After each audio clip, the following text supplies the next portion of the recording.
Alors, Bezrat Hashem, on va commencer le 15e Perek, Perek Tetvav, Mislat Yesharim.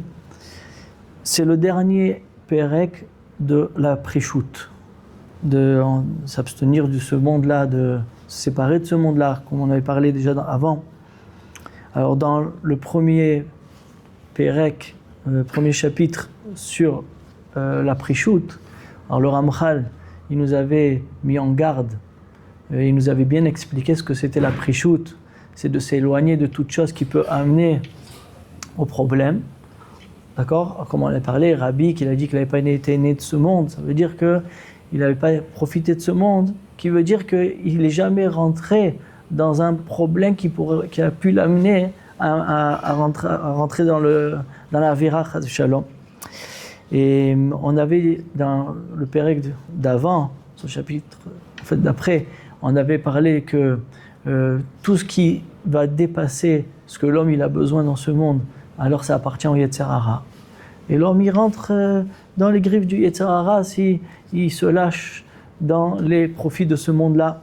Et on avait dit que c'était bien aussi pour la Prishut de mettre des barrières, ça veut dire d'être mahmir, d'aller même d'après s'il y a un décisionnaire dans la halacha qui est plus mahmir qu'un autre, alors c'était bien aussi d'aller dans son sens pour justement mettre des barrières.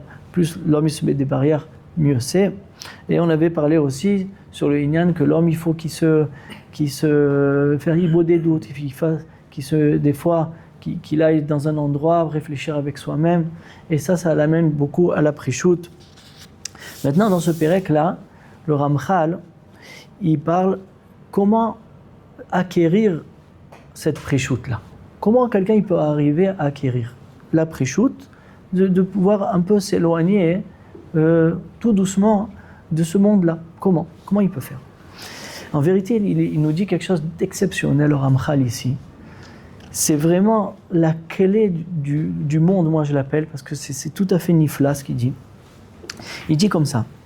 Il dit que Chava, qu'est-ce qui a amené à Chava de manger du fruit interdit?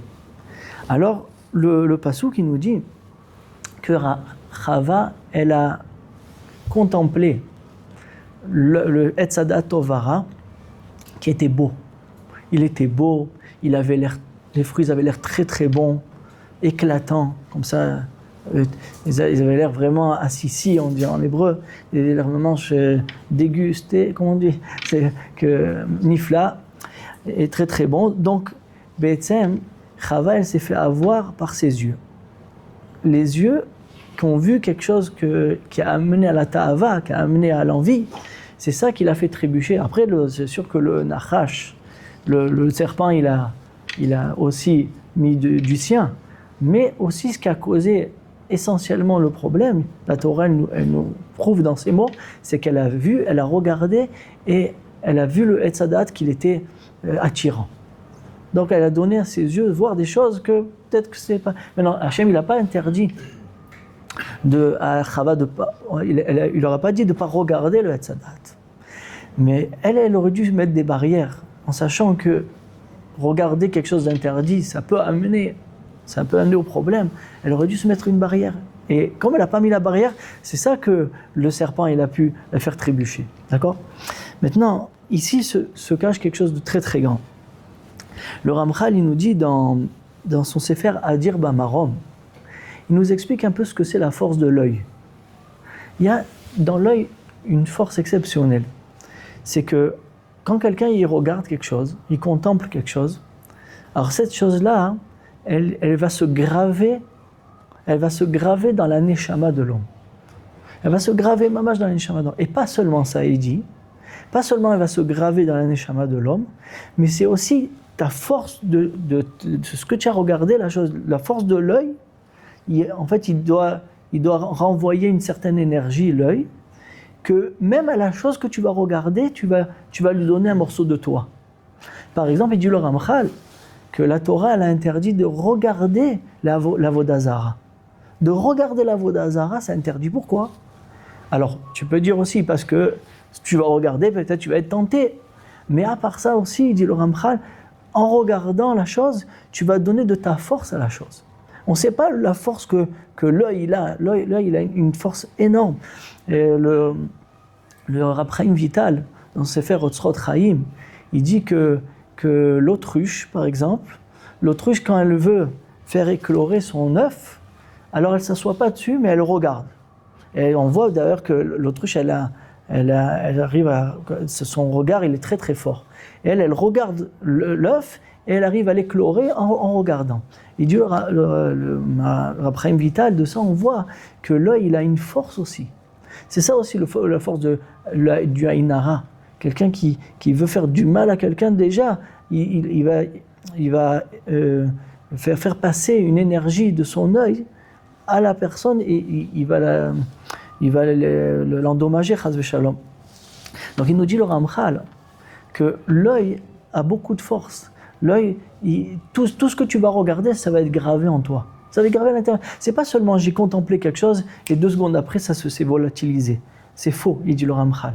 La chose, maintenant, elle fait partie de toi. Elle fait partie de toi.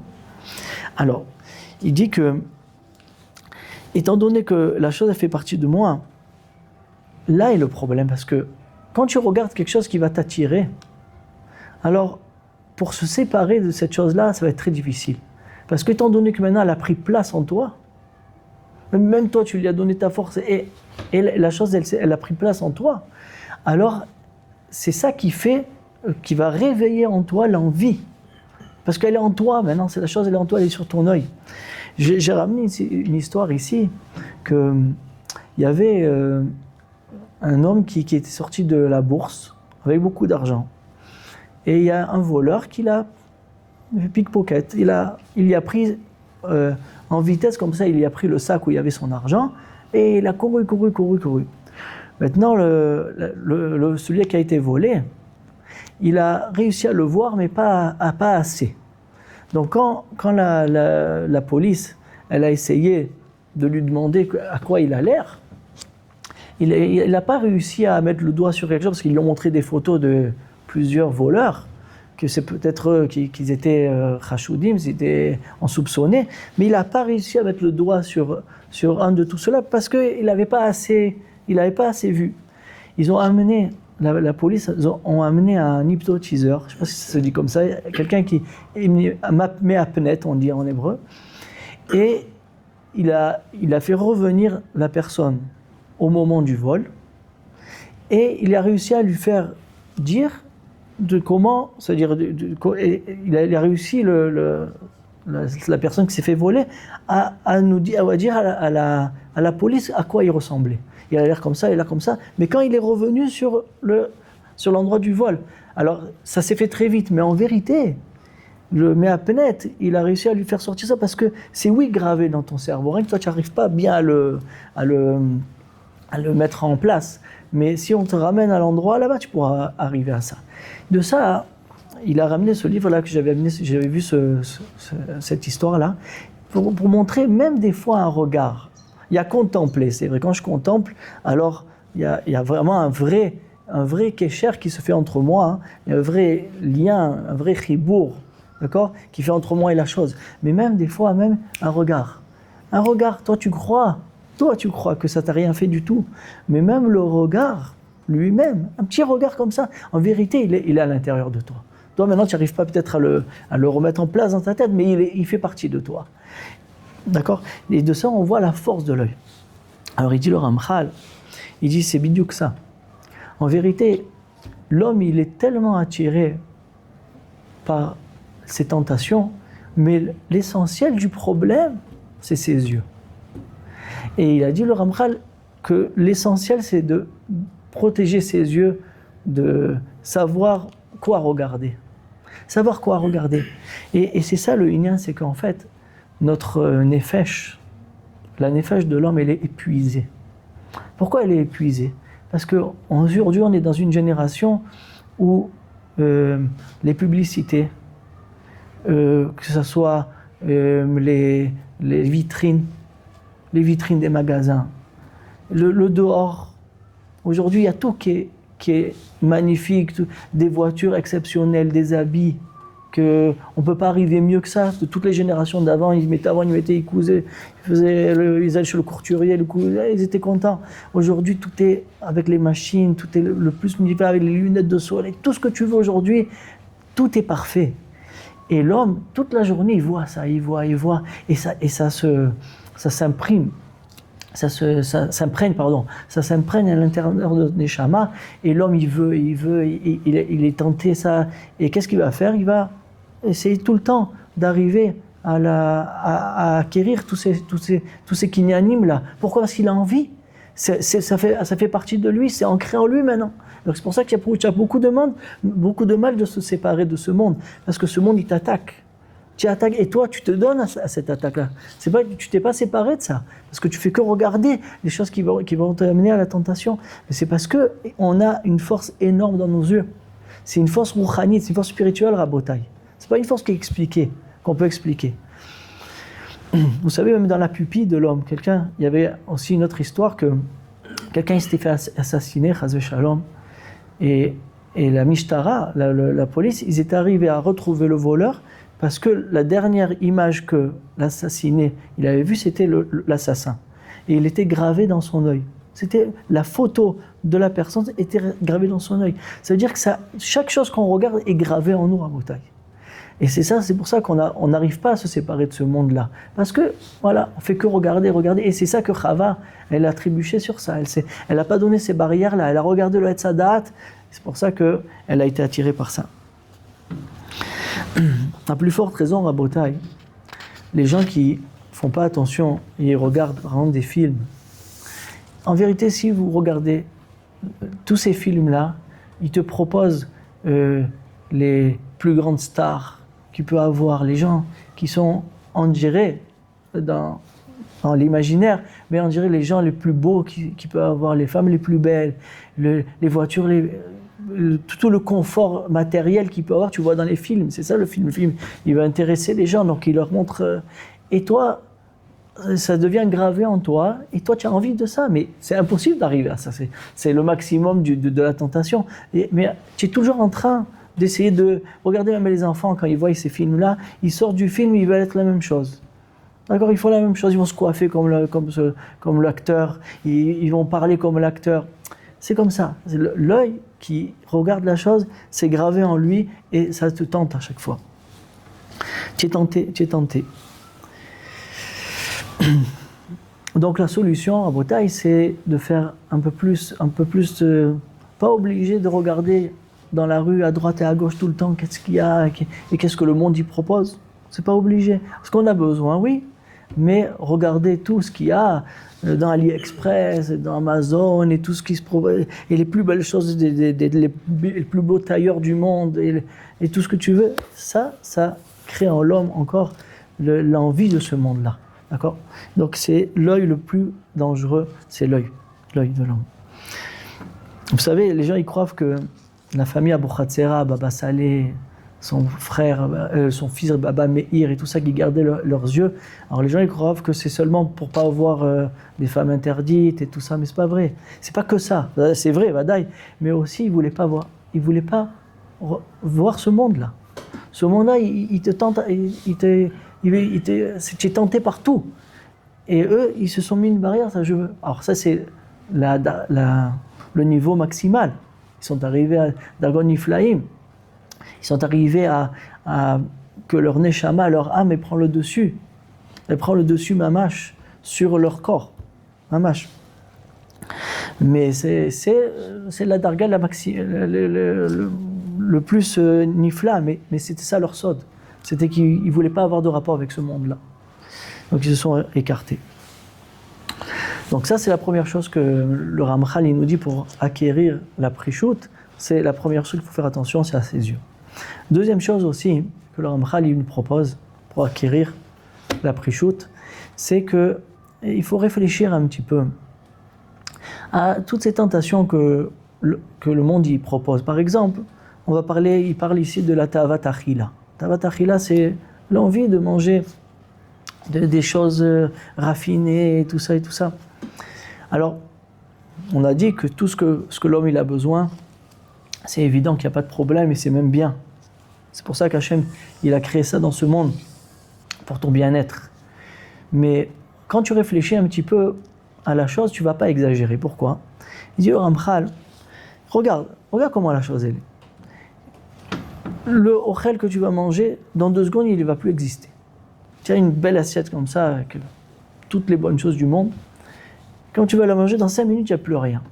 Tu ne vas même plus voir ce qu'il y avait ici. Ça veut dire tout va se disparaître, se volatiliser. Et à plus forte raison, après, quand tu vas le faire sortir dehors, alors à plus forte raison qu'il ne va plus rester encore pire que ça. Et il dit le Ramchal, quand on réfléchit, quelqu'un il peut être rassasié. 2 personnes un il a mangé la chose la plus raffinée qu'il peut avoir dans le plus bon restaurant qu'il peut avoir, et il est sorti rassasié. Aussi quelqu'un il a mangé du pain dans le café, il a mangé, il est rassasié. Il y a une différence entre les deux. Les deux ils sont rassasiés la même chose.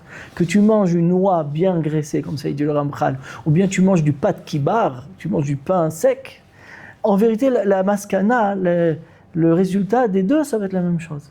Lui, il est rassasié, lui, il est rassasié. Donc tu vois que je comprends que l'homme, il est attiré par les bons ta'amim, le bon goût, le ta'am, comment on dit le goût, le bon goût.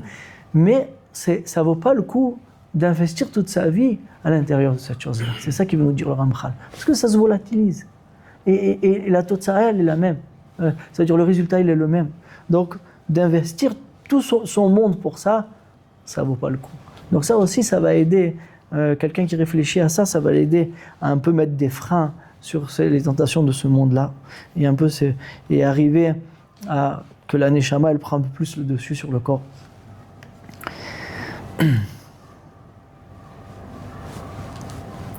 En plus, à part ça, il dit le Ramchal, toutes les maladies que la nourriture elle peut amener quand c'est pas bien cadré.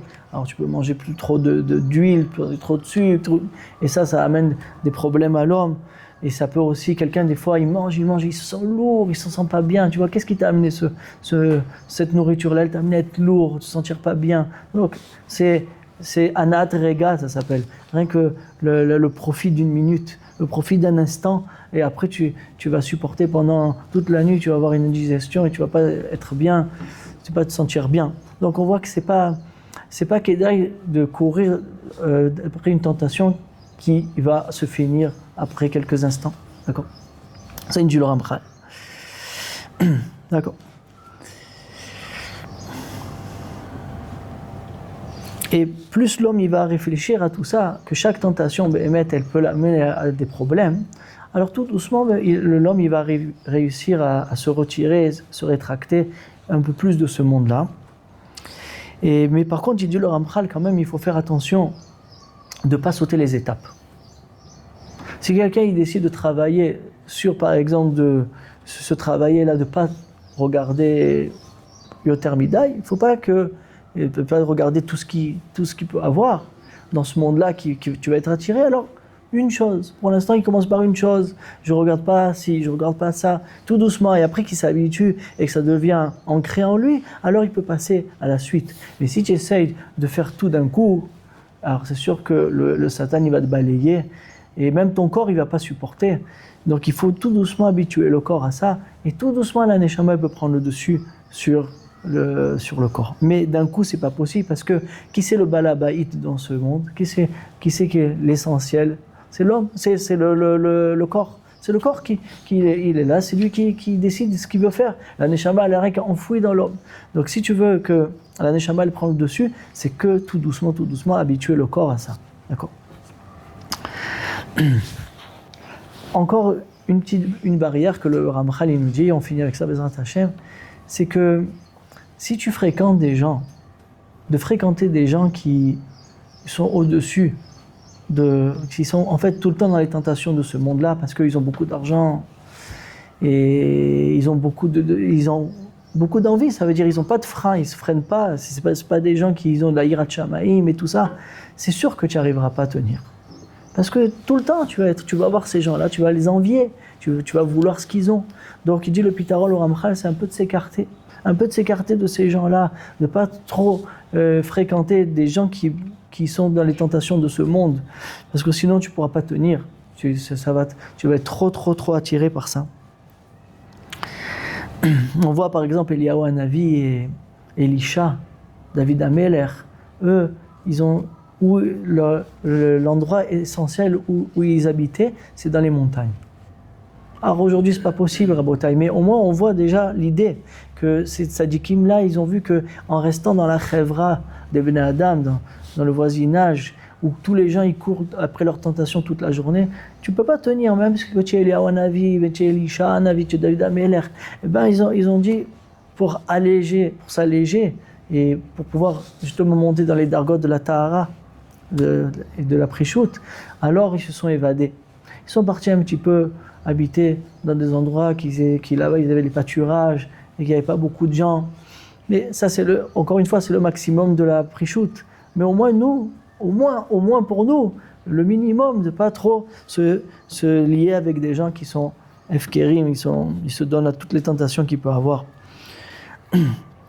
Donc voilà, on a fini Baruch Hashem les 3 prakim de la Prichout. De ça, il nous a appris le Ramchal que ce monde-là, il est dangereux. Et l'essentiel, c'est le Etz HaChaim. Alors le Etz HaDaat, c'est celui-là qu'il faut trier, mais le Etz HaChaim, déjà pour avoir avoir accès au Etz HaChaim, qui est l'arbre de la vie. C'est quoi la vie? C'est Hashem Yitbarach. Alors l'arbre de la vie, on peut l'acquérir seulement en s'éloignant un peu de ce monde, comme les 3 chapitres qu'on a parlé ici, Shavuot Tov.